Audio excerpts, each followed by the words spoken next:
Alright folks, how we doing? Rich Van Tassel with you. My apologies, this one had completely slipped my mind. Today is September 9th, 2017. It's a Saturday. Of course, a little later on, we're going to give you the predictions for this Sunday's games. I didn't even realize I hadn't done this. The postseason predictions and all that stuff moving forward, postseason awards. I know we've had a game, so it's still part of the NFL preview. It's a little late. My apologies to you. The NFC Championship game I'm expecting between the Dallas Cowboys and the Carolina Panthers. Certainly any concerns I had with the Dallas Cowboys going to the NFC Championship game were alleviated now that it's almost certain that Ezekiel Elliott is going to play the whole season. In that game, I would actually take the Carolina Panthers to advance. I think Carolina is going to have a bounce back year. I like those corners coming along, James Bradbury and Darryl Worley.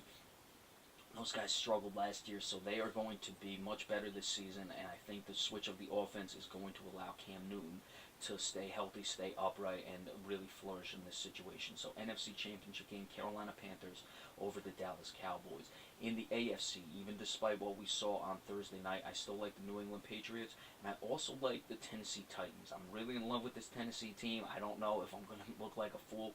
I've come to really like Marcus Mariota. DeMarco Murray is a very good running back. I kind of like Taylor Lewan on the offensive line. I know he's a bit of a head case, but I kind of like that nastiness he brings. So I'm really liking this team. I think their defense does have some questions in the secondary, but they'll get it together. And I think last year they took some stepping stones, and they're going to move forward, moving on this year. So NFC Championship game, Carolina Panthers over the Dallas Cowboys. AFC Championship game, New England Patriots over the Tennessee Titans. In the Super Bowl, I'm taking New England to win their third Super Bowl in 4 years, reminiscent of what they did at the beginning part of Tom Brady's career, and I expect it to loop back around.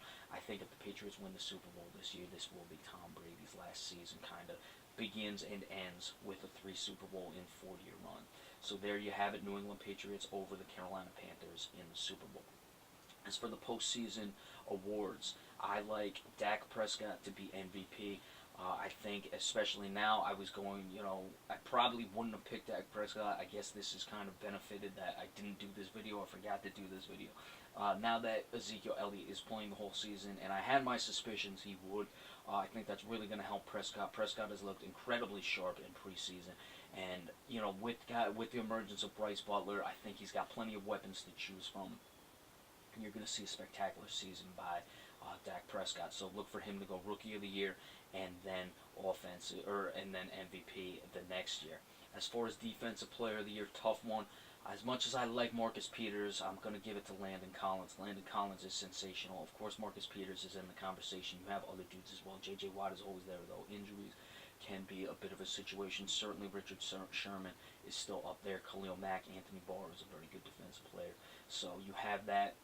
Landon Collins, though, is really an elite safety. One of the best safeties we've seen in this league in a while. So Defensive Player of the Year, Landon Collins, New York Giants. As for Offensive Rookie of the Year, Leonard Fournette, Jacksonville Jaguars is a pretty easy one to me, as well as the Defensive Rookie of the Year. I like Jamal Adams of the New York Jets, the safety. I think he's going to emerge. The Jets, as bad as it looks for them, they do have guys like Leonard Williams. Now they have Jamal Adams at safety, so you have some buildings blocks. Jamal Adams was a guy I wish would have slipped to the Cowboys. That was never going to happen with how low they picked. But there you have it. And as far as Coach of the Year, this is a difficult one. You do have plenty of head coaches that are in the conversation. Like I said, I've gone back and forth with this one. I really like this team. But it's Mike Mularkey is going to be the Coach of the Year, in my opinion. I know I'm kind of on some, Tennessee Titans love affair. Pete Carroll is kind of in the conversation for me. I don't think that team, is really there from as talented as he used to be, but he still gets it together. I don't think he's gotten the love, but I'm not sure, with the divisiveness in the locker room. So we're going to give the head coach to Mike Mularkey of the Tennessee Titans. So there you have it, your postseason awards. Dak Prescott, MVP. Landon Collins, Defensive Player of the Year. Offensive Rookie of the Year, Leonard Fournette, Jacksonville Jaguars. Defensive Player of the Year, Jamal Adams, safety, New York Jets. Coach of the Year will be Mike Mularkey of the Tennessee Titans. Alright, so in just a little bit, it's about 11:15 right now, we're going to move on and give you the preview for tomorrow's games. Be sure to stay tuned for that. Remember, we appreciate all subscriptions as well. So again, my apologies for not doing this before the season officially started. We did miss a game, but it didn't really change my opinion on the Patriots. So we'll see you in a little bit.